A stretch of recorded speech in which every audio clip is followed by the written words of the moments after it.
대장동 개발 특혜 의혹을 수사하는 검찰이 아들 50억 퇴직금 의혹과 관련해 곽상도 전 의원과 하나은행을 압수수색했습니다. 경찰도 역시 로비 의혹이 불거진 최윤길 전 성남시 의장과 화천대유 사무실을 압수수색했는데요. 검경이 동시다발 강제 수사에 나서면서 로비 의혹 수사가 본궤도에 올랐다는 분석이 나옵니다. 김경수 기자의 보도입니다. 검찰 수사관들이 곽상도 전 의원 집으로 파란 상자를 들고 들어갑니다. 의원직 사퇴한 가결 엿새 만에 검찰이 곽 전 의원을 상대로 강제 수사에 돌입한 겁니다. 하나은행 관련 자료도 있었습니까? 김정태 회장과의 연결고리는 잡았나요? 곽 전 의원 자택과 옛 사무실을 압수수색한 검찰은 하나은행 본점도 동시에 압수수색했습니다. 대장동 개발 사업과 관련해 프로젝트 파이낸싱과 여신 업무를 담당한 부서 등이 대상이 됐습니다.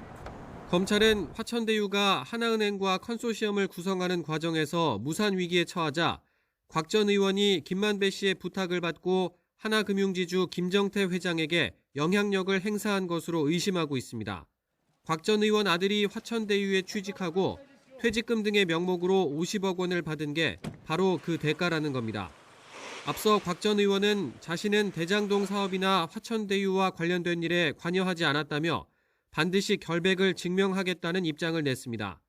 김 회장 측도 곽 전 의원을 전혀 모르는 사이라고 주장한 것으로 알려졌습니다. 지난달 곽 전 의원 아들을 2차례 소환 조사하고 하나은행 관계자도 여러 차례 조사한 검찰은 압수물 분석이 끝나는 대로 곽 전 의원도 조만간 불러 사실관계를 확인할 것으로 보입니다. 경찰도 최윤길 전 성남시 의회 의장 자택과 화천대유를 동시에 압수수색하며 로비 의혹 수사에 본격 착수했습니다. 화천대유 부회장이기도 한 최 전 의장은 성남도시개발공사 설립안이 시의회를 통과할 당시 주도적인 역할을 하고 거액을 약속받은 의혹을 받고 있습니다.